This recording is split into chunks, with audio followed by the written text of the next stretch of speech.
Hey friends, welcome to the PetaPixel Podcast. I'm mixing it up a little bit this week. You're my friend, but you know what else? I got two other friends here. I got Chris Nichols. Hello. Apparently I need to be tolerated. Was that a conversation I'm unaware of? Oh, we'll get to it. Don't you worry. Oh, okay. But I'm happy to be here. Hello, Jordan. Hi, and this is also Jaron Schneider. Hello.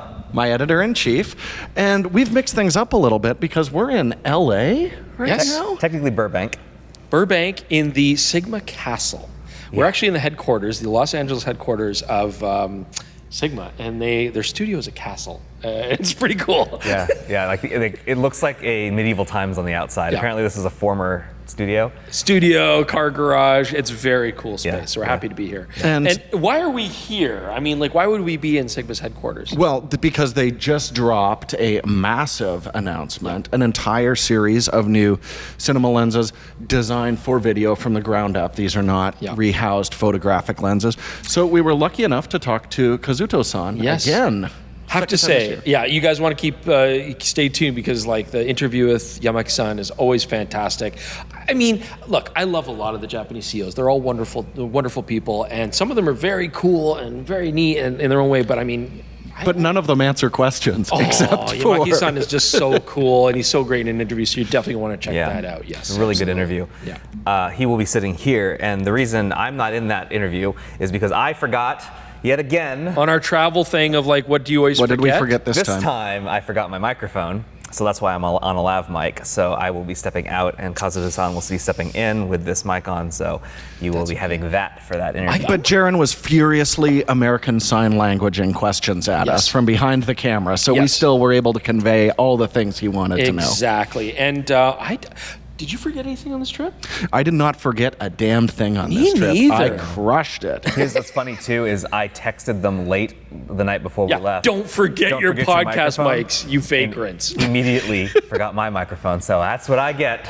I did that to me. All right. Yeah, karma. So I always like to kick things off with a question. Yes. And, gang, we're in LA. Yes. What do y'all think of LA? Oh no, this is a bad question. So the thing is, I can say this, and I will get support from at least one contingent of people. My thing is, I'm a NorCal kid. I was born in NorCal, and there is a fierce rivalry. Yeah, there's a thing with just death to the Dodgers. We just don't absolutely, but we just don't like. SoCal guys don't like football us. Or that's baseball. Okay. There's a ball involved. Okay. SoCal is not my place, not my thing. I respect the people that live here. It's just not my favorite. It's like Edmonton and Calgary. It's the same thing, right? Edmonton is dead to us, and that's just the way it is, even though we're all the same place, right? So I get it. So I drove here once, a decade ago. Wow. And based on that, I was like, I'm never coming back. So that was a terrifying experience for me, but we are back because we're going to get to see the Academy of Motion Picture Sciences, Chris. See, this is the thing. It's going to be great. Yeah, this is I'm going to be so annoying this trip. You are. We both love cinema. We like different movies, but we both love cinema, I would say. And so Los Angeles, even seeing something silly like the Warner Brothers logo on the lot, it's that's cool. Yeah. I don't have enough time here. This is my first time in Los Angeles. I don't have enough context to make any statements about this city. Really? You've never been here before? Never been here before other than LAX, and so I'm sure it's wonderful and vibrant and all that kind of stuff. I can't say, but I will say, and I don't think anybody will disagree with this statement, driving in this city is ridiculous. The traffic is stupid. It's irony. And I think everybody can agree with that. It was made to be a driver's city, and it's the worst. But I'm eager to explore more some other time. And I apparently put a hot take out on Threads 2 weeks ago where I said I didn't like LAX because they didn't think about how to get people from terminal to terminal. The best Delta Lounge. I love LAX. You have to walk everywhere. They don't have anything set up for you. So that was my hot take. Apparently that was contentious. Some people were be a defending NorCal LAX. I don't know. I'm allowed to be. Frankly, it seems petty, Jaron. Okay. I'm kind of more of a South Cal kind of guy because South Cal? SoCal, South California kind of guy, clearly. Because, San Francisco, it's not my favorite. It's fine. But San Diego, best city in California. I will say San Diego's nice. San Diego's amazing. So as long as we can all agree, San Diego's awesome. I think that's good. That's grounds to start the podcast. Yeah, let's do it.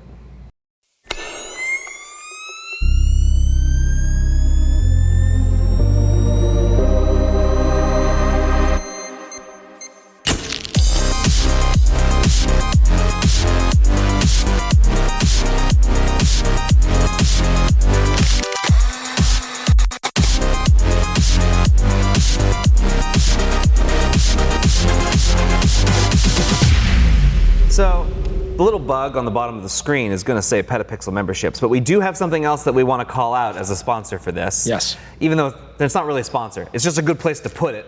In 2 weeks, we will be at Build in New York City. That is the B&H trade show, exposition hall sort of thing at the Javits Center.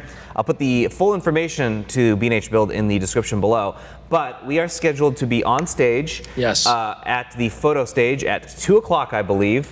Somewhere in that window. Correct me if I'm wrong in the comments. You're probably wrong, but that's okay. You'll find us. I think it's 2 o'clock. No one's coming to see anybody else. There will be schedules You're only at the coming event. to Build to see us. So that is on Wednesday of Build. Yes. So the second day of Build in the afternoon, you can come by and see us talk on stage, answering your questions. if you have questions, I think this is a good opportunity to say email them in. Yeah. We would If really you will like be to in answer attendance. those. Yeah, if yes, you're gonna if you'll be be in there. attendance, please email us questions.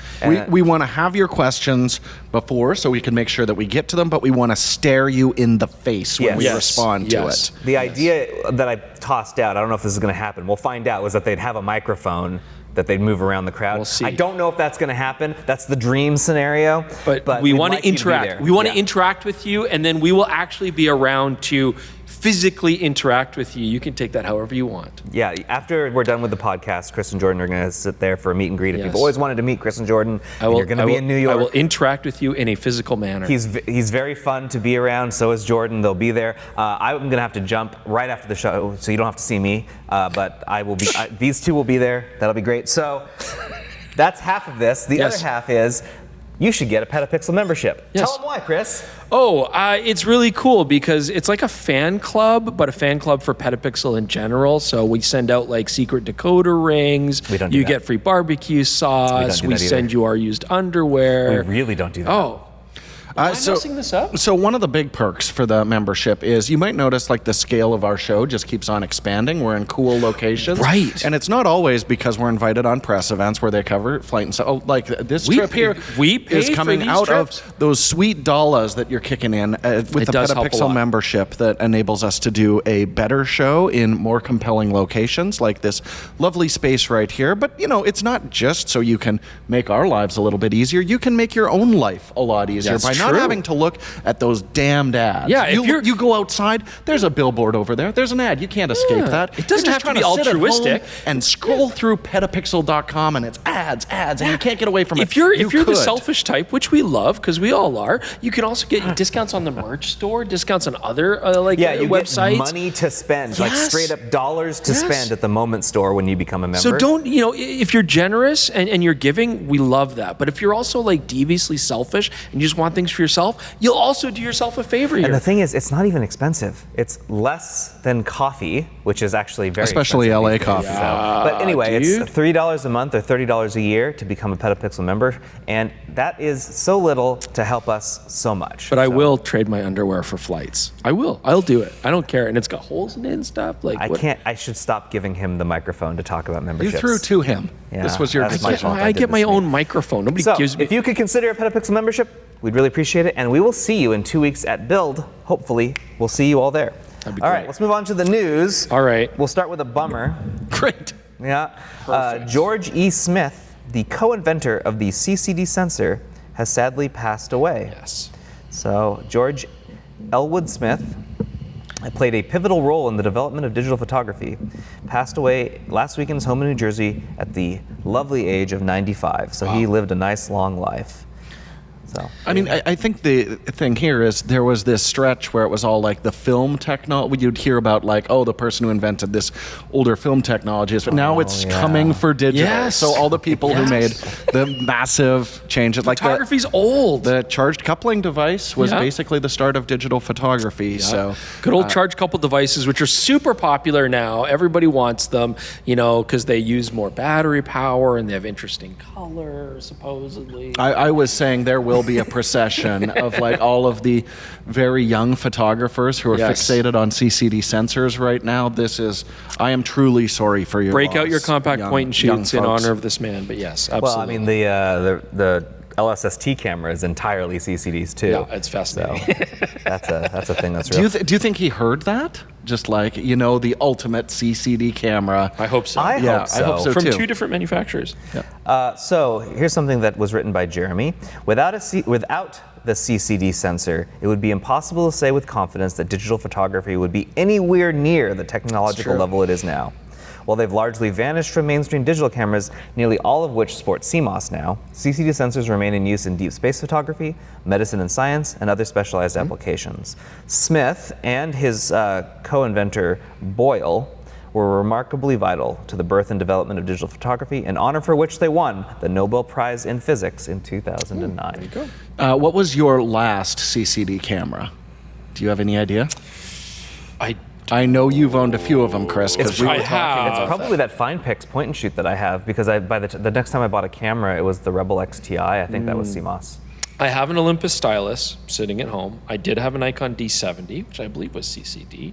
D70 was CCD. Yeah, and I did use a Fujifilm S5 way back in the day. What about you? I remembered Which is super CCD. Constantly borrowing a D80, which was like the 10 megapixel. I think that was kind of the end. It's the D200 sensor. Was the 20D from Canon CMOS? I had a D200 No, the as Canon's, basically all of their cameras post the first Rebel were all CMOS, which gave them a real advantage. They were really the pioneers in using CMOS. But we're not talking about CMOS, and its many benefits. We're getting nostalgic for CCD. For me, Death then to it was CMOS. definitely death to CMOS. It was definitely the Fujifilm FinePix then. Yeah. For me. Yes. All but right. sometimes new is old in a new way. Because Yashica, are you segueing? Yes, You are. Yashica has made a digital camera with a film advance lever. So that's what's funny about this is everyone's seeing this and be like, well, the X half just did that. The X half just Were did these that. people all in one boardroom together deciding to do Again, it? how many times, anybody who's listened to us now and watched our show for, our ardent supporters over the years, I've constantly said, I want digital cameras with thumb winders, and now it's like the movie industry.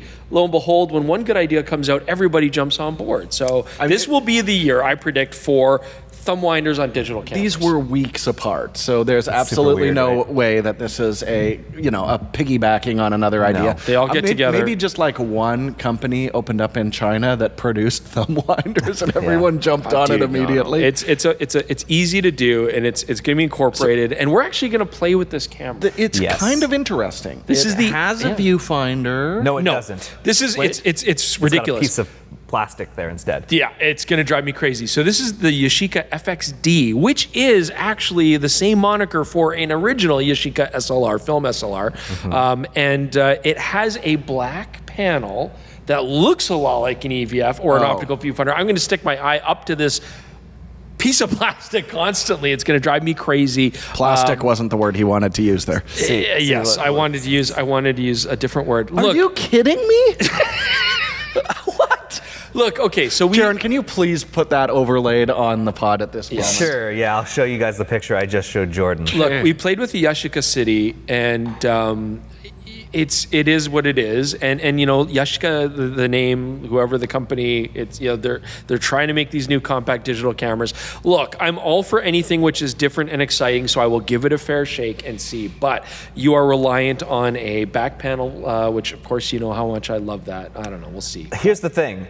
I will say, Yashica, I'm going to at least give you a little bit of a clap because you saw Chris's review of the City 100 and you said, let's give this guy another let's do it again. Yeah. How about one more? Also, I emailed Yashica. Obviously, we're talking back and forth because of this camera, and I said people are going to talk about that film advance lever that's not advancing any film. Like, how long have you been working on it? And they said that this camera's been in development for a little over 2 years. So let's see. Give it a fair shake. As Jordan said, it's definitely not someone copying someone else. It's just really weird coincidence. No, I'm telling you, everybody's going to start doing it this year. You'll see. Well, you'll see.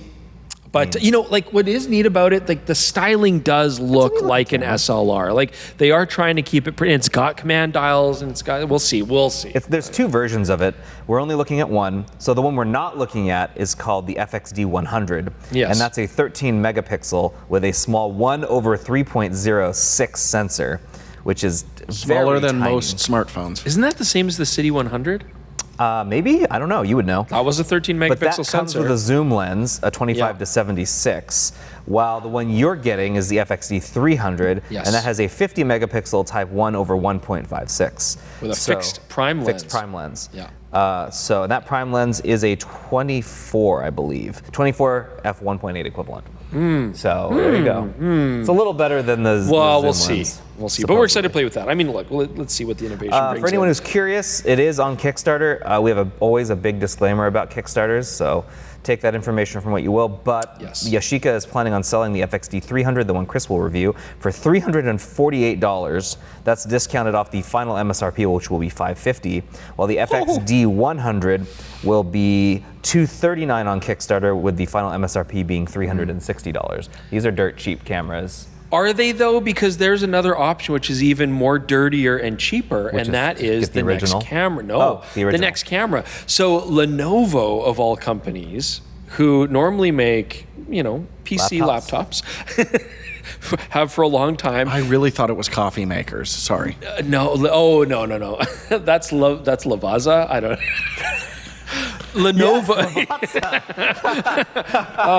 Lenovo is going to make a $69 point and shoot camera. It seems like everybody is jumping on this They're seeing this huge dirt demand. cheap They're walking craze. by used camera stores and seeing the piles of old point and shoot cameras, and everybody. And Jaron's gonna want to make me No, review I'm not this. gonna make you do it. Thank you. Oh man, I'm sorry. This one is even too. I mean, maybe this will Look. be end of year when I send you your end of year you've been naughty gift. It'll be this. What if we're not naughty this year? You want never something naughty. nice? I'll send you film cameras in that way, and that'll make your lives even harder. I'll take an original Yashica FXD. But yeah, $69. Like, it's going to be a toy. It kind of looks like a toy. I don't know if this is Lenovo actually doing it or if someone's licensing the name. Like, That's really who weird. knows? Yeah, so Do we shoot it out against the Bluey camera? Please don't make me. The Bluey, the Camp, and this. Well, this is a 64 megapixel type 1 No, over it's 3. not. No, it's not. No, I mean, the thing that they do with these is they're much lower resolution sensors, and then they just up It's a 16 megapixel quad Bayer. It's just ridiculous. Yeah. Anyway, this looks terrible. Who knows? It's only being sold in China, so I may have a difficult time getting it. I mean, Great. it's probably on Thank goodness. AliExpress, actually. Thank goodness. Don't do it. Please don't do it. This next one, I feel like I need to add a little bit of context. Okay. So, earlier this year, some of you may remember that a documentary debuted at Sundance called The Stringer, and it essentially alleged that Nick Ut did not take the picture called Terror of War, which is the most famous picture Yes. from the Vietnam War and one of the most famous war photos ever taken, if not the most famous war photo ever taken. Well, it alleged that Nick didn't take that picture, that a stringer named, I can't remember his name now, somebody else, did in fact take this picture. AP knew this was coming out. So this guy's Nick was an AP photographer, knew this was coming out and tried to get as much information from the filmmakers as they could before it came out so that they could try and vet the claims. Well, the director of the film and the producers of the film didn't really work with AP at all. They didn't seemingly want them to. So AP did their own investigation. We published on that a few weeks ago. And they essentially found that there were some inconsistencies. However, there wasn't enough information for them to overturn their previous byline. So, like, essentially, if you watch baseball, there was a challenge called, and the refs are essentially saying there's not enough to overturn. So the call stands as called. Well, we thought that would be the end, and it was not. A few weeks ago, the World Press Photo essentially were saying, like, well, we think there's enough to take his name off the credit. Now, 400 photographers have signed a letter demanding that World Press Photo restore Nick Ut's credit on Napalm Girl, or Terror of War photo. And so this story keeps going. And we still have not seen this documentary because the producers and the directors won't send us a screening. And it's not showing up anywhere except in some. It's coming to another film festival in England, I think, in a couple weeks. We might send Matt Grokut to go watch it because it's like we've been reporting on it and we can't we haven't seen their allegations. Right. It's been very frustrating to report on this when they won't give us the information we need. Well, and I think that is when you talk about the 400 photographers who are, signing a petition against this decision, it's that effectively we're looking at hearsay because no one has seen this doc yet. That's the big, I think if all the information was out there, then, there could actually be a debate about the validity of it. But right now we're basically taking the AP's word against a film that happens to exist, that some people did see and report about when it was first screened at Sundance. Very few. But and Sundance is a small festival, and it's not a bunch of people obsessed with photographic history, really looking to pour through and vet the claims in the documentary. So when that comes out, then I think there can be a larger debate. But to already start removing credit for one of the most famous photos ever taken before it comes out does seem like premature and crazy to me. What they're saying is World Press Photo's decision to strip Ut's credit reflects a, quote, dangerous and flawed position. And this is another quote. If we base our actions on, quote, doubts rather than evidence, I seriously doubt anyone would want to have their name associated with an organization that doesn't follow accepted journalistic practices and ethics. Speaking of the World Press Photo. So, I thought the story was going to kind of be done, and it just keeps going. So we'll continue to track it. We need more information, right, before we can even weigh in on that. I'd really like to watch this movie. For sure. Yeah, absolutely. It is interesting. I mean, one of the fascinating things about photography is the ethical aspect of it, and the controversies it can form, and what's true and what's not true. And so, it's an interesting art form in that regard. Another story that we have to find out the answer to later on. All right, last story of the week.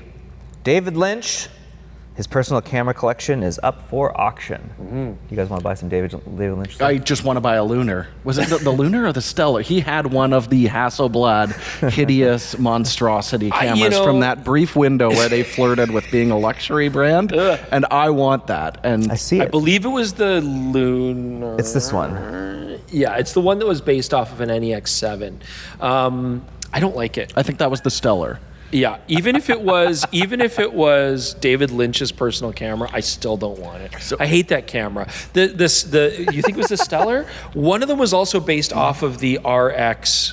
Yeah, the Sony 100, RX 100. It was either the Stellar or the Lunar. And that one is sexy AF. All right, I'm looking right now. You can only get the Lunar, yeah. If you buy it in a collection with the Pentax 645 and the Sony NEX5. Yeah, the Lunar is a loser, but the Stellar is actually stellar.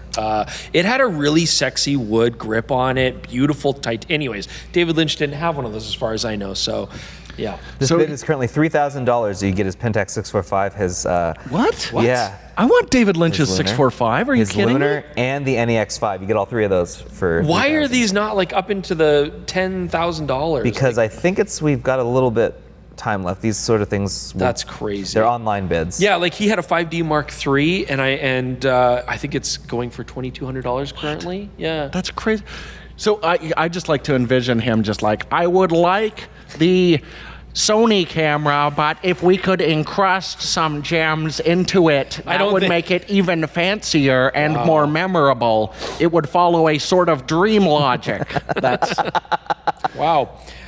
That's exactly how it played out. David Lynch's Mazzer Mini electronic commercial espresso grinder. There you go. Okay. And I like to grind my coffee early in the morning with a very large unit. Do you want some taxidermy deer heads? I'm good. I like deer heads. They remind me of the Red Lodge in my series Twin Peaks, which was a phenomenon in multiple decades. You're carrying this out, hey? Wow, you're dedicated to this bit. If you want me to podcast as David Lynch moving forward, I'm happy to do so. I wish you wouldn't. Dude, he's got an ENG cam. You can get his next Halloween, I'll do an A7R. episode. You see, the A7R and A7S are expensive. Anyways, the A7R captures a very detailed image with expansive dynamic range, which is very good for capturing nightmare scenarios. Apparently he was a wonderful man. So anyways, check it out. Help out the estate. There's some interesting stuff here, but yeah. Yeah, I believe it closes on June 18th. So they're taking online bids now. So boy, these are likely to go much higher if we've got that much time. But the Lunar's hideous. Don't do it. Ugh. I like the gems. I believe it was garnet. It's not even a fancy gem. It was several types of garnet. Well, On that Please, What? can we Next move topic? on? And I'm the one who has to be tolerated. So what we're going to do now is we're going to transition to the interview with Kazuto Yamaki-san, where I will get up. A great man. Replace him here. And then when you see me again, that'll be the conclusion. So here, hopefully, you will enjoy it. It's about 25 minutes long. All right, so we're very fortunate to be able to have some time with Yamaki Kazuto, CEO of Sigma. Thank you again for making time for us. Thank you for having me. And we're in a wonderful place because this is the Los Angeles headquarters of Sigma. You've been here just about, 6 or 7 years now? Something like that? We entered the cine business in 2017. And since then, we thought we need some place to show our products to the local cinematographers. Right, so obviously somewhere close to the movie action. Yes, Right here in the heart of exactly. Hollywood. Okay, so we're here to talk about that. Tell us what exciting new stuff we have in the cinema division. Yep. We're gonna announce the new line of the cine lenses today. We call it Aizu Prime. It's the line of the new lenses that have the name of the place where our factory is located. Right, and these are special because they're made for cinema, but also incredibly fast lenses. Right. That's the world first T1.3 Prime lines. This is the world first one designed for the large format cinema cameras. Right. Yeah, we have lots of questions about that. I guess the first question I'd like to ask, of course, you're famous for making photographic lenses. You have now for many, many, many decades. What are the differences when it comes to designing cinema lenses and photographic lenses? Is there much crossover? Do you have to have separate optical teams for each division? Well, we do not have a separate team. We share the same project between the steel lenses and the cinema lenses together. Basically, the optical design, the mechanical design, the requirements is very similar each other. Okay. But the slightly, the customer's preferences are slightly different. So at the beginning, it was a bit confusing to us, but we learned a lot from customers, from cine industry. Which is probably why you wanted to be here so close to those actual customers and users. It's very important to listen to customers' voice. Yeah, I think it's important for context. The first series of lenses that came out were like essentially a rehoused version of photographic lenses to start with, where this time these are they all completely new optical formulas? Exactly. All the lenses in the Aizu line has been designed from scratch, newly designed, just for cinema purpose. So is that something you say you were listening to customer feedback and things like that, and just people were like, look, there's some requirements from cinematographers where we can't just modify these from the ground up. Right, exactly. We are very serious about our cine business. The other thing I just wanted to touch on is the previous ones were a very long flange back because they were based on SLR lenses, where now we have them in its E-mount and PL mount, correct? So did that open up some possibilities for these new faster designs, not having? Well, it must be compatible with the PL mount. Yeah, which so is the still flange fairly back long. is still long. Yeah. So it doesn't matter. The accumulation of our technology, while we are building up to make the steel lenses, contribute a lot to make this lens highly, very high optical performance, but at the same time very compact, lightweight. Right. So, talking with videographers, of course, there's always with cinema lenses an idea of the look, the feel, the color rendition. Can you speak to this new series of lenses? Have you done anything different with the feel of the look or the color balance that's interesting? Basically, we use our state-of-the-art technology to make this Aizu Prime Line. So each lens in the line basically deliver the clean, modern look. Okay. With the high resolution. But we tweak, we control the several aberrations to provide a little bit more natural look. I don't say it's organic or something, but it's a natural look and very special look, especially with a beautiful bokeh, thanks to the T1.3 aperture. Right. So one thing that I find really interesting is mirrorless lenses achieve some stuff that just wasn't possible before because of the ability to do some digital corrections with them. Was it interesting for your team to go back to like a cinema lens where it's basically all optical, the image coming right through? Are there any electrical connections on these? You mean this Aizu Prime? The Aizu Prime, yes. yes. Aizu Prime are compatible with the Zeiss extended system. Oh, but okay. This is mainly for the post-production, not for the digital collection or something Right, like so it's that. more for like EXIF data and things like that. Correct. Right. Interesting. Right. Now, on that same kind of thing, you talk about this having a very modern, very clean kind of look. But in the past, you have made series of cinema lenses with classic coatings, more of a classic vintage look. And of course, vintage is very popular now. So do you have any ideas of maybe releasing different looks with these lenses in the future? We are exploring. We are always exploring some opportunity for us. Yeah. So maybe in the future we may be able to make such kind of lenses. But for Aizu Prime, we wanted to create the kind of standard set of the lenses that customers can use for a wider range of applications.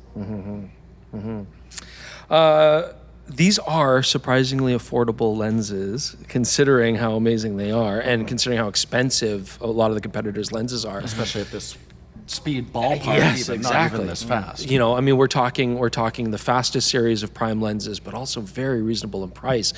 So I guess the question would be, what's the intention for how these will be sold and how they will be used? I mean, very expensive cinema lenses are typically bought up by rental houses and then rented out.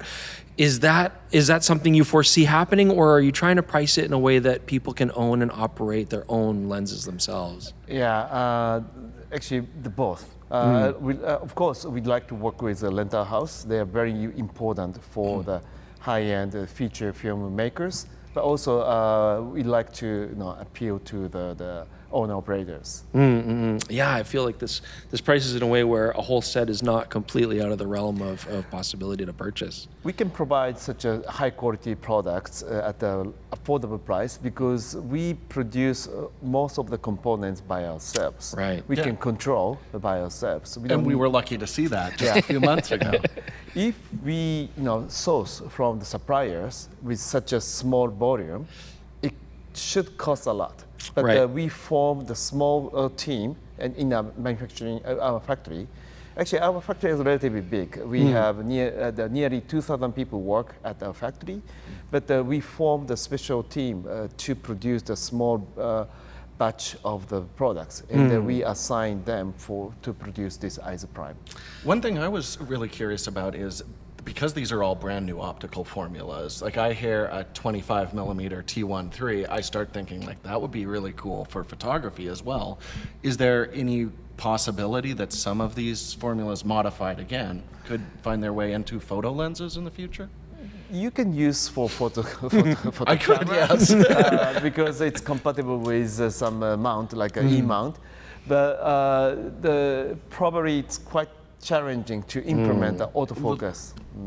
Yeah. On that same note, I mean, when did you, of course, you have made cinema lenses before, but I would say these are quite unique in that they're now dedicated to this mount specifically. When did you decide that you wanted to build a full dedicated line of lenses just for cinema like this? After we launched the current high-speed Prime series, we noticed that the many feature film customers use our lenses. Actually, before we entered this market, we believed that the more owner operators would use our lenses because it's a modified lens from the still lens. But we found that many feature, the full-scale the film producer use our lenses. Then I really wanted to motivated to make the fully design for the cinema use. Now, of course, 2025 has been quite a big year for you. Many products, an unbelievable amount of products. Now, of course, you're announcing it's not even halfway through the year, and it's... Yeah, exactly. How long have you been working on these particular products? How long has that development cycle been? As for Aizu Prime, I think we started 2.5 years ago. Pretty quick turnaround for so many brand new formulas. Right, so our engineer did a great job. They worked so hard. Now, of course, you have modified other lenses. I mean, we talked about the SLR designs, but what about mirrorless specific designs for cinema? Are there any sort of DGDN prime lenses that you think would excel to be modified as cinema lenses for dedicated mirrorless users? Actually, we announced we called AF Cine line in September 2024 at the exhibition called IBC 2024. We announced that we were developing a 28 to 45 T2.0 AF Cine for full frame. And the response was really good, and we will probably expand this line. And actually, we announced the one more AF Cine lens today, which is 28 to 105 T3.0. Right, very exciting. So one thing I'm curious about with that is, from the announcement at IBC to actually delivering the 28 to 45, I think is the longest time that I've seen a Sigma product from pre-announcement to actually delivering it. Is it because it's an autofocus lens, but the manual focus still has to be very responsive for cinema? Is that the limitation that was making development take so long? That's a good question. Actually, there are two reasons behind it. First of all, we announced that we made a product development announcement. So we showed just a prototype, the very early prototype. We normally do not announce the product at that stage, but the whole purpose was to announce first, and we wanted to get some feedback from customers, right? Because it's a totally new concept lens. So we were not sure if it's accepted by customers. So we want to get some feedback. Actually, we get some good feedback from customers. And this is the second reason. We decided to modify some part of the lens to include some of the feedbacks from the customers. So it's still under the development, but I believe we can release the lens later this year. Because when I did get to play with a prototype when we talked to you last time, and I was very surprised because historically, if a lens is autofocus and manual focus, there's a real, it's almost like a disconnection where that was not the case when I spun the manual focus ring on this. So I was curious why no companies have done it, and if that was part of the difficulty. So that makes a lot of sense. We've been always thinking what we can do for cine industry or film culture. And there are so many companies, and there are so many lens manufacturers, and each company contribute to the development of the film industry on their own way, right? Right. So I'm thinking what Sigma can do. We have the good factory which make high quality products, and also we have the very state-of-the-art technology to design the product, the optics, and also we have a autofocus capability and also optical stabilizer. So I believe it's our mission to use this kind of technology into cinema lenses. Do you foresee the autofocus extending to primes at some point in the future? That's a good question. It's really depends on the customer's request. Because I would like them. Really? Okay. So probably during CineGear, I will ask such questions to the customers. Good, excellent. Any other cinema questions that we have? Those are the big ones for the glass, yeah. We should talk a little photography. Yeah, let's talk a little bit of photography then, if we can. The BF, of course. We were at the event in Yokohama. It was very exciting.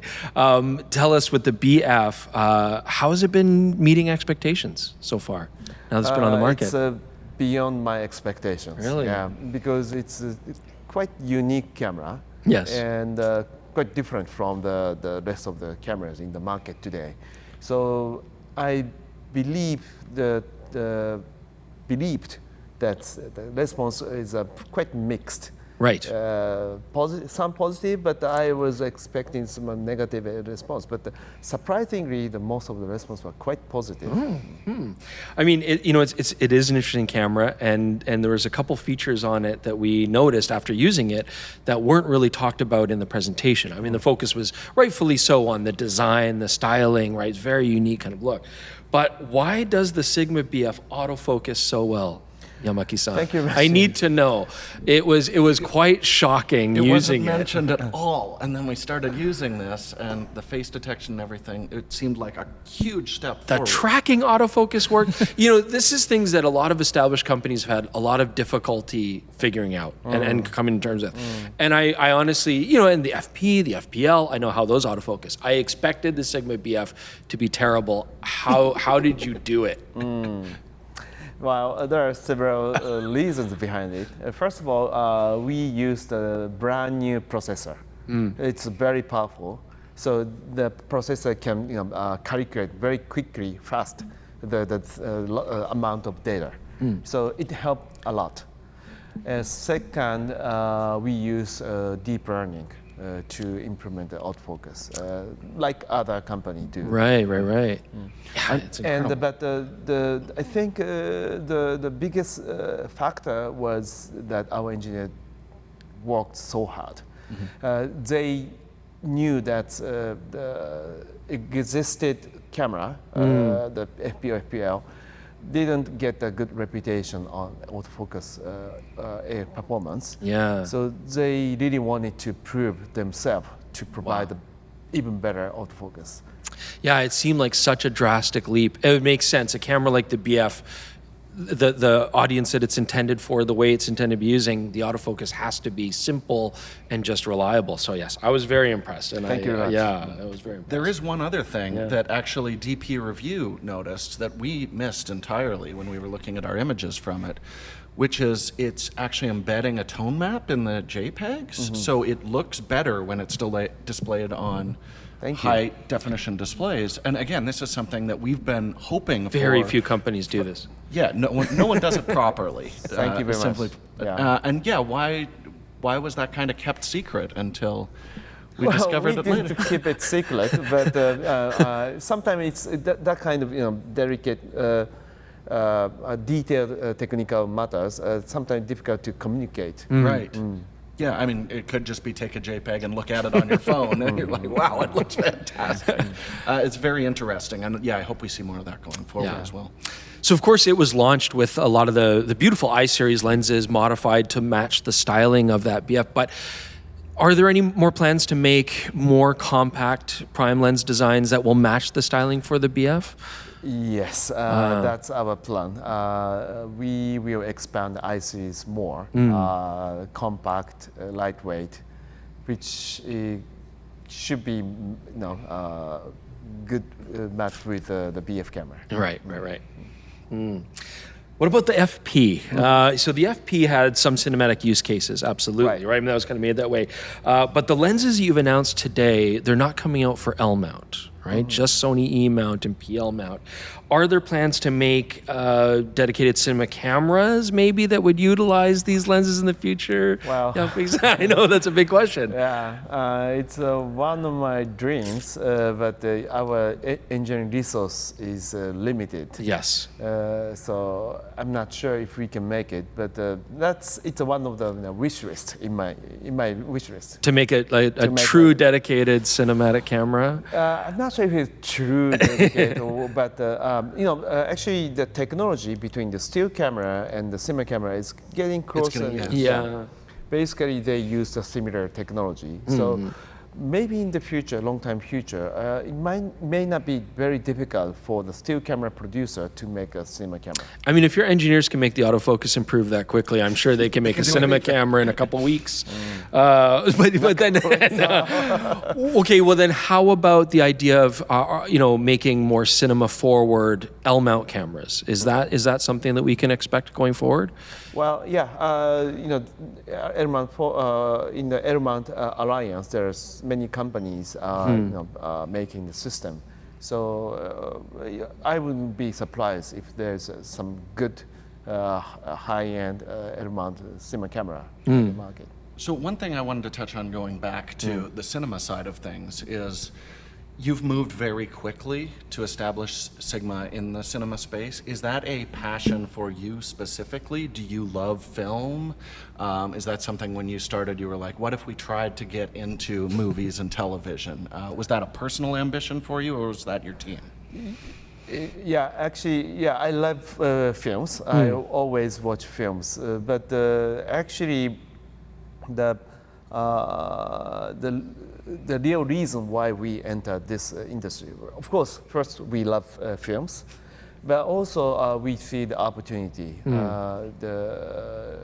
The customer, the user, cinematographers are very important customer for us strategically because they are very serious customers.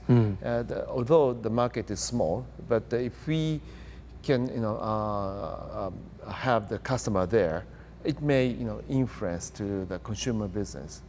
Was there a particular film or television project where you heard that they were using Sigma lenses on it that you were surprised to hear? As maybe you know that the Top Gun Maverick uses a lot of our lenses, so it was great honor for us, a very good surprise. And it saved movies, that movie, right? It saved movies, Yeah, and several movies, our lenses are used in several movies.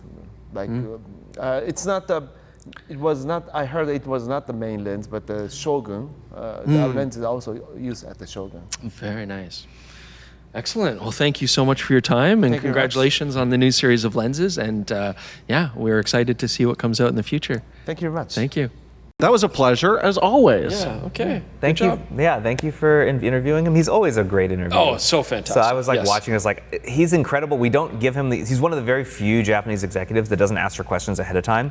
But his answers are so quick that it's almost as if he did get the questions ahead of time. Yeah. It's like we did not give him any of those questions ahead. He's just like, he knows. He just knows. Could you believe 2 years to develop all of these lenses? That's like we constantly hear about 3-4 years. The same optical engineers. And we were talking about this in the car. Like, he has clearly assembled a very talented bunch of engineers and designers.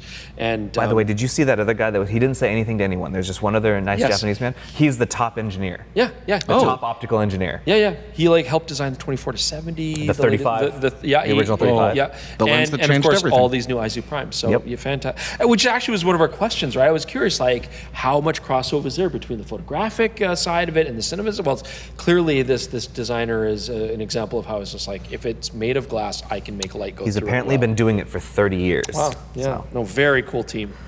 So, guys, what have you been up to? Well, we have been in Los Angeles. That's what we've been up to. I feel like we got back from Chile, which flew through LAX. Yep. We've done this exact same flight not only days ago. I think they recognize us at the LAX airport now. I sure We're hope in and they out do. so much. Yeah. But do our families still recognize us? Because that was really the question. Yeah, I don't remember what my bed feels like. So I was at Cannon Beach with family. So as soon as we got back from Santiago, I had 24 hours to get the house ready for guests. Then I had 2 children and I call him my brother, but he's my best friend from my childhood, and his wife came and stayed. And then we were there for one night. Then we went to Cannon Beach in Astoria, where we were actually there for a Nikon. Yes, it's a great slide. Yeah. Great slide, the sun great brewery. actually came out, and it wasn't super windy. So we had a wonderful time. Yeah, we saw it for the Z6 III. That was pretty cool. And then I actually got a ride to the airport with them when they were returning their rental car, because my flight was the same time to come here. So I still haven't really spent any time at home. My middle son and I, we put up 2 fence posts, concrete, post hole digger, old fashioned. He didn't auger it. He said no. Did you go in there with the muscles? He's very strong, and I'm Chris Nichols, and we went at it with a post hole digger, and you have to have a big metal bar, huge heavy metal bar. You chop up everything. Anyways, they're great. The posts are straight and they're solid, and now I have to build fencing, but I have to be home to build fencing. So I don't know. We'll see what happens.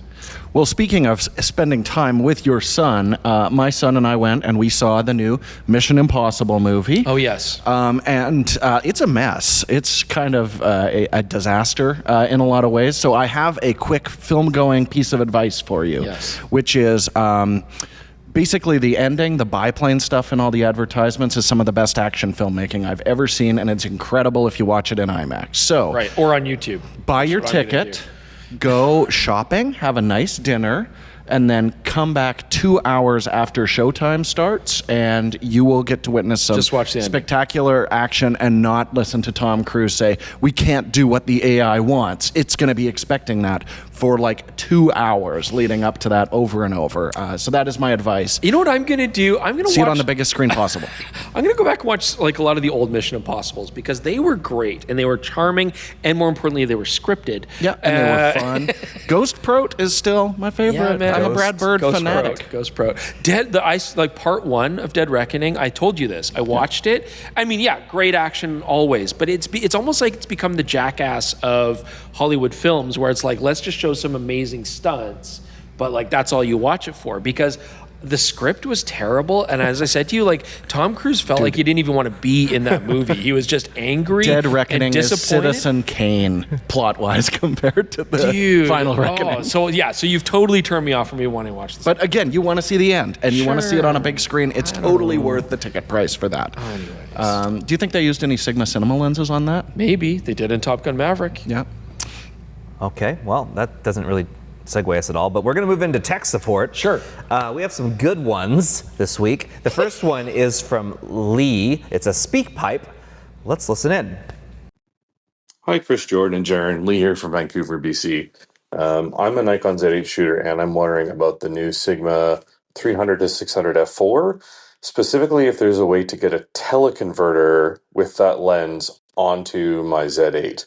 I know there are E to Z mount adapters, and I know that the lens has compatibility listed with an L-mount Sigma teleconverter, but I'm wondering if is there either a Sony teleconverter that we think will work with that lens, or way more long shot, will my Nikon teleconverter work with an adapter between the teleconverter and the lens?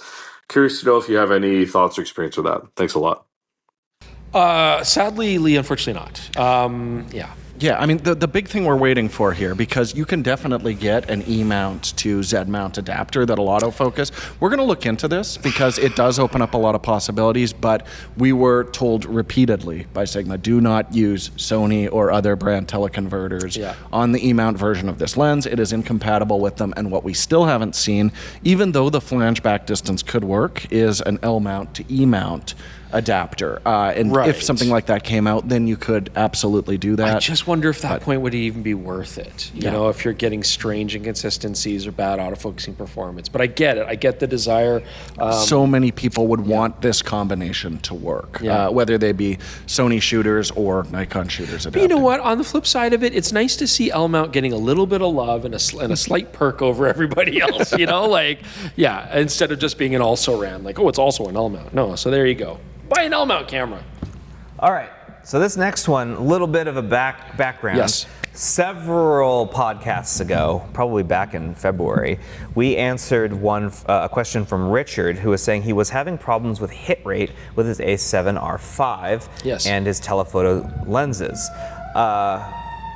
There's a fire truck. I can see it, like right across the street. That's okay. It's not coming in here. We're all good. Well, I'm saying if anyone's wondering what the noise is, that's real loud. Anyway, Richard was. Or are we on a movie set?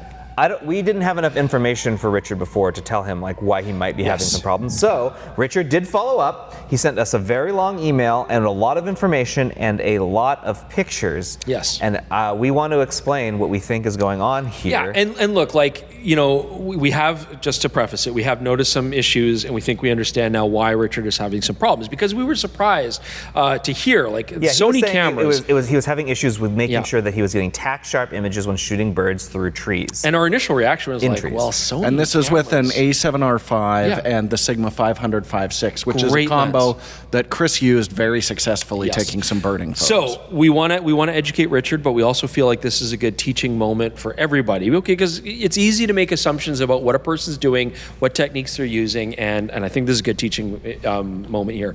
And so there are a couple issues, and we are showing the photos as well. So the first thing I guess I'll address, even though it's a little bit out of order, is, and one of the main challenges, Richard did state that he was using a neutral density filter in his email for protection of the lens. And when I first read that, my assumption was, oh, he means a UV ultraviolet filter, which are clear, completely clear. And he's just saying, well, neutral density is just like a mistake, like, oh, because it's neutral, right? Neutral in color, and they are.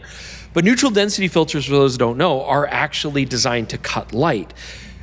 It turns out, looking at, because Richard did a very good job of putting in his EXIF data, so we know the aperture he used, the shutter speed he used, the ISO he used. It looks like he is actually using a neutral density filter. Two-stop roughly is our guess. And that's unfortunate because, Richard, what a neutral density filter is going to do, first off, autofocusing systems need as much light as they can get to focus. Most modern cameras will easily focus through a two-stop ND, but it's not ideal. And also, it's raising your ISO unnaturally high, so you're going to get softness that way. So even if your lens and camera are the sharpest that they're ever going to be, if you're shooting at 5,000 ISO, you're going to get a lot of detail robbing noise. So you really want to be using either a UV filter, or you can find neutral color filters, they're sometimes called. Yeah, NCs. Yeah, NCs, and those are completely transparent without any sort of light loss. So that's the first thing you got to straighten up. The second thing that we're seeing, so the camera is actually doing a really good job of focusing on the birds' bodies or the eyes when it can detect them, which is exactly what we expect. And Richard is shooting through branches, heavy branches, which is always challenging. But what we're seeing now is a lot of the shots where it looks like it's soft on the bird or the bird's face, it's actually because you do have a branch in the way. And when you focus on an animal at that distance with a long telephoto, even branches only a couple feet in front or a foot in front will be so out of focus that they're basically blurry and don't always even show up, but they are still in the way. So it could be that you shot, you focused, you composed, and then when you recompose, you can still see the bird's face, but that branch is in the shot. It's actually in the way. And you're going to lose detail that way. And so that is a major issue. And what you got to do is, and this is a challenge for everybody, if you're shooting wildlife, you got to be conscious that if you see something that looks kind of out of focus in the way, it's because there is actually a branch in the way. And any lens would do this, any camera would do this. This is extreme. So make sure that you recompose slightly so those branches are not right in front of the subject. A great idea is just open your other eye and see if your field of view is obscured by something else while you've already framed up your subject with a telephoto lens. But it's tough at those extremes, right? Like it's so extreme. There's lots of stuff. So it looks like, Richard, your camera's doing a great job. Make sure that you don't have those branches in the way. It can sometimes be hard to see. And take the neutral density filter off. Take the neutral density filter off, and I think those help a lot. Yeah, absolutely. Cool. Next one is a speak pipe from Logan. Let's hear it. I have been a long time Micro Four Thirds shooter, and I've always been content with Micro Four Thirds. I've never wanted for more. I like the lenses. I like the features. I like the price to performance ratio. My plan has always been to buy the G9 II. I currently use the G9. And I've never once felt like I might want anything else. Until I saw your Z5 II video. And now I'm questioning everything. I feel like I don't know who I am anymore. And now I'm wondering if my next camera is going to stay in Micro Four Thirds, or if I might branch out to the Z5 II. To give some context, I shoot wedding photos and videos, as well as just general shooting like on vacations and such. So, can you guys be my therapist for a minute and help me weigh both sides of this moral quandary in which I found myself? Thank you. Wow. We are not licensed for Therapists? No. In fact, we probably need licensed therapy. But let's do our best. I think the first thing that we should get across, Jordan, if we're going to kind of advocate both sides here, the Z5 II is incredibly well priced, right? Like we're looking at what? $1,700 right now. The G9 II is $1,600. Like they're effectively going to cost you the same. Granted, you already probably have L-mount Panasonic glass, Micro Four Thirds glass, but the body, the Z5 II is so well priced, and it's also an incredibly capable camera. The advantage is a full frame, especially for things like wedding. You're going to get better low light performance. The Z5 II is a fantastic focusing camera. I would say it's more consistent than even the G9 II. Ruggedly built, great video capabilities, like weather sealed. I mean, it does a lot of the same stuff. And the G9 II body itself doesn't really give you a size advantage. Like it is one of their sort of larger bodies because it was made for action outdoor wildlife photography. With a big lens strap too. Yeah. The big thing I would say is, why did you go to Micro Four Thirds in the first place? If it's because you really value compact telephotos, then there may still be a reason for that. But Nikon is interestingly one of the only manufacturers who is really producing compact super telephotos. But if you like a small zoom, that is still an area where Micro Four Thirds is going to have a big leg up. But it is hard, especially talking about things like wedding photography, where I do think there's serious advantages with the Z5 II. But just remember, you are going to be switching lens mounts and taking a hit on your Micro Four Thirds equipment if you do jump in that direction. I mean, vacations, like family portraits and stuff like that.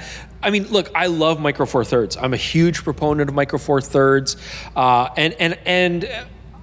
You know, we talk about image quality. I don't really buy the whole like, oh, well, it's crap if it's not full frame, and your family photos are going to be ugly if it's not full frame. No, I mean, I think Micro Four Thirds does a Depends beautiful on your job. family, to be honest. Well, geez, man, oh my, I'm sure his family's lovely. But it's like, no, image quality to me is the least important consideration. It's really, you know, you're not really getting that much of a size advantage with the body. I love Micro Four Thirds because it's super compact for travel. You know, G9 II is a great video camera. I don't know if that's a big thing for you, but So is the Z5 II. so is the Z5 II. I don't know what to tell you. Micro Four Thirds has been having a very difficult time rationalizing its existence in recent years, mainly because they haven't done a ton on making the sensors that impressive. And that's my opinion. I think Micro Four Thirds has a strong argument to make for itself, but it's not doing itself any favors. These are the strengths. Video work, still very beneficial. The smaller sensor does a great job. You get fast scanning. Stack sensors does a great job. And in photography, it has potential if you make a really compact travel body. The Panasonic GM5 is still the greatest camera of all time, in my opinion, and I love it. They'll never make it again. And they'll never make it again. And those are advantages for Micro Four Thirds, but they're not doing it. They don't leverage those at all. They don't leverage those. Well, they leverage video, obviously. Right, but they keep putting these sensors in giant bodies, especially Panasonic keeps putting them in giant full-frame size bodies, which makes no sense to me. If you do go Z5 II, Logan, the lenses will be somewhat larger, but I can't see you regretting the decision because it is one of the nicest photographic experiences I've had so far. It's a great camera. It's stupidly well priced. Nikon is insane to your benefit, and you should totally, I don't know. I can't not recommend it. I don't really know if you've helped at all. I don't know. Sorry. Sorry? I'm sorry. If you were like, hey, I only shoot wildlife and I want to go out in the woods where it's going to be really rugged, but I've got a bad back, what should I do? Yeah, get Micro Four Thirds G9 II. It'd be great with long lenses that are still small. There you go. All right, next one is an email from DLN Photo. Dear PetaPixel team, with all the great feedback the Leica Q series received, the new Fujifilm GFX 100R and their Colt 18mm f1.4, I'd like to ask your opinion why the 28mm focal length is neglected most among manufacturers. Madness. There are several 24mm lenses and a gazillion 35mm, but for some reason, this historically very important 28 seems to fall by the wayside. Why is this? I mean, I think you two should answer this because you are part of the problem. You guys are disgusting 35mm lovers. Look, just because we love a 28. Just because we like 135 doesn't mean we don't also like 105. It doesn't make it, just our love for one thing doesn't mean that the other thing is bad. I want 28s too. Yes, but you guys are the problem because manufacturers, when they're making these cameras and they're like, okay, well, what do the vast majority of people with no taste want? The answer is they want a 35mm. So these companies, you're training these companies to make cameras like the X100, which would be so much better with a fixed 28mm lens equivalent. Like, I don't know. So first off, apologize Why don't we go to ask DLN Photo. We'll ask him later tonight when we see him again. Ask him, like, is there a particular reason you think 28's not popular? He'll be like, you know what? I love 28mm. They made a I hate deadly people like 28 you for art. making 35mm so popular. I'm totally on board. I think the 28mm is a great way to go. It's a beautiful focal length, especially with the higher resolution sensors. You have the extra width that you can then crop into. That's kind of the fashion right now. In a couple weeks, we're going to have Jeremy on the podcast because he wants to talk about the dearth of gap primes that just don't exist anymore. I would say that a 28 is a gap prime between 24 and 35, and we're going to discuss that. We're going to discuss all of the lenses that we seemingly don't get anymore. So we will revisit this topic, but we agree with you. We'd love to see more 28s. Yeah, you I go. was like, we need to start a petition for 28 millimeter interchangeable lenses looking outside of fixed lens bodies, and somehow I have become the villain who hates 28. So I'm not sure how that happened, but that's the magic of podcasting. You're not the villain who hates 28s. I'm just saying you're part of the problem, both of you, because you're rampant love for 35. Great focal length. And when I say you, Very I mean, versatile. When I say you guys, I mean like you guys too, like all of you out there. Just, terrible. Okay. All right. We do need a 28 millimeter renaissance. I agree with you. We're going to move on so that he doesn't beat us down anymore. This is a speak pipe from Matthew. Ciao, PetaPixel Paisans. Matthew from Nashville here with a question about traveling with film. Jaron, you have mentioned on the show multiple times about traveling internationally with film. Once and for all, I would love a comprehensive guide to successfully making it through airport security while traveling with film. My wife and I are going to an island in the Caribbean this summer, so not a super big airport like in Japan or Europe, and I definitely want to shoot film. Should you choose to use my speak pipe question, I'm going to shoot my shot and invite all three of you down to Nashville for a listener photo walk, live podcast recording, whatever else you can imagine. Nashville has direct flights from both Calgary and Portland, a delightful Japanese garden, a wonderful independent cinema, and of course, our eponymous hot chicken, the after effects of which will leave Chris with more than enough bathroom humor to last at least a year. Keep up the great work. This is a well-timed question because I did just go to a very remote airport in Chile with film. A couple remote airports. Yeah. I mean, I think Santiago's Santiago's airport's a big actually airport, quite but nice. yes. But Las Arenas was very remote. But that's a good example, though, because you traveled through both an international hub for that area as well as a small regional airport. And so my rule is I don't bother if the film I'm bringing is 400 ASA, ISO below. or lower. Doesn't matter to me. But in this particular one, I had a 3200 ISO film. Yes. And that absolutely would feel it if they're using X-rays. Not all airports use them, and not all they're using different technology now. Yeah. But there were definitely X-ray situations. It's not that bad, honestly. Even in other languages, you say the word film and hand like a canister to them, they are happy to take it and do it. Even in Chile, they were no problems whatsoever. I actually get more pushback from TSA. Yeah, I was going to say, what about in US? American, in U.S. airports? Because they're just like, put it through the machine. And you tell them, no, I'm not doing that. In Portland's great because all of those TSA people probably hand check film all the They're time. like, oh, it's that guy again. It's that film freak. I got bothered in Monterey about it once, where some guy's like, it's not going to hurt. And I'd be like, humor me. Humor me. Look, yeah. So key things first. Don't put it in your checked luggage. Just, Yeah, don't do that that. stuff gets bombarded. But yeah, for the most part, what's going to happen, X-rays are not going to create like a shape or a pattern or anything like that on your film. It's going to just do a base layer of fog across the whole film. You're basically doing like a really low level exposure across the frame. Now, enough passes and that fog's going to build up and you're going to lose contrast. Your film's not going to have like good black tones and highlight tones because everything's going to kind of lose contrast. But actually, it'll have beautiful black tones. It won't have good highlight tones. When we came back from Japan in February, I had a whole packet of film that I did check actually. Yeah. And I've shot all that film and it's fine. It was all under 400. Most of it was 100. Yeah. But I would never do that with anything that's like higher than that. So that's my suggestion. You And shouldn't the be only a reason, problem. again, higher ISO, sensitive. I didn't really appreciate your jingoistic use of ASA earlier. Higher ISOs of films, they're just going to expose more rapidly, right, with that, because they're more sensitive. So that base layer will fill faster, and so that's why you don't want to put 3200 film through an X-ray machine if you can help it. Right, But, because it's already going to be probably a little noisy because it's... yes. So, Yeah. but there you go. Shouldn't be a problem, and we love your invitation to Nashville. I'm willing to I give... would love to go to Nashville. I'd love to give Nashville a second chance. I went there once and I didn't have the greatest experience. And I think it's because the city was basically entirely under construction. Yes. So I couldn't see anything and all the roads were in bad shape. And I didn't have a great time. I went to Memphis. It was totally opposite experience. Loved Memphis. So I would like to go back to Nashville and give you a second shot because I think there's a reason. You people better like it. appreciate my bathroom humor. There's a very good Master of None episode in Nashville that made me want to visit. So I'm inspired. All right, a couple more. Mike from Austin, who we've heard from multiple times. Mike says, I have finally paid for a 1-year membership. Thank you, Mike. Really appreciate it. Thanks for being a PetaPixel supporter. Now he also says, I know Chris won't let you spend that money helping him, but perhaps you could use it on something that will make it easier for you and Jordan to tolerate him. So I'm guessing he says he wants the merch I would like to see in the store is not barbecue sauce.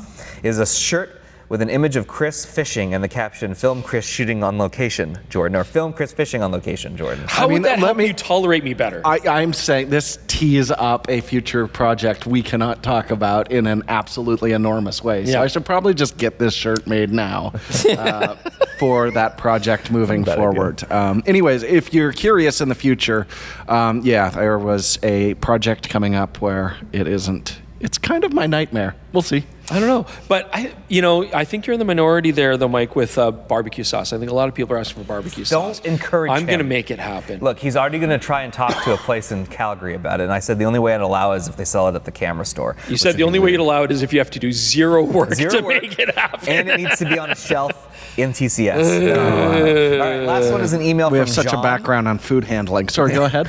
Well, it's got to be shelf stable. Hi, Chris, Jaren, and Jordan. Just curious, what is on Chris's desk mat? I can see a glimpse of it on the podcast on the Z5 II, but I can't see enough to identify it.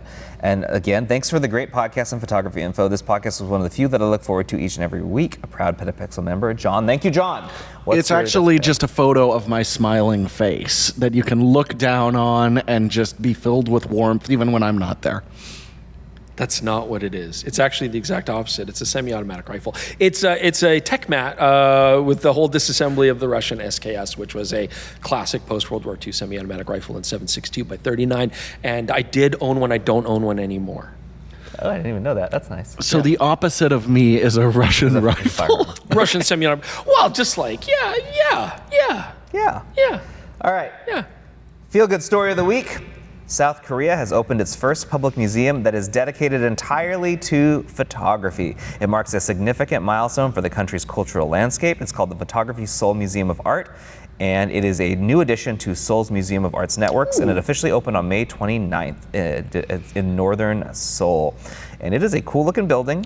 And I always like it when we get museums dedicated to photography. That's super That's cool. very cool. Did you know that the South Korean people are fantastic photographers and love photography? And I wish I knew Their film industry is one of the best in the beautiful. world. Yeah. And I wish I knew and saw more South Korean photographic artwork. It's always been one of the places I would love to visit, as I've said Seoul repeatedly. Seoul would be an incredible place for us to shoot an episode one day. We got to find a reason. But you know what? There's some photographic gear made in South Korea. So maybe go visit the new reason. museum. Yeah. Oh, by the way, if anyone was wondering if he's speaking of Samyang, that Schneider lens that they made it with in combination. That's your lens. Your family made that. Schneider and Samyang, yeah. That lens is in the hopper for review. We're expecting it to arrive at some point, so we will be getting to that. So really excited for that because that's an unusual combination of brands. Quite snack. On that note, thank you for joining us. Thank you to Sigma for allowing us to do our podcast here. This wonderful space in the castle. Kazuto-san for sitting and chatting with us for about 25 minutes. I hope you guys enjoyed that interview. Thank you so much for watching. We will see you all again next week with more PetaPixel Podcast, my friends. Now let's go get a coffee. Goodbye. His John Ford impression was fantastic. Not your impression. What? David Lynch's impression of John Ford. My final on-screen performance was for my friend Steven Spielberg. It was a fantastic ending to that underrated motion picture. He didn't talk like David Lynch. He talked like John. I'm going to just fade this to black.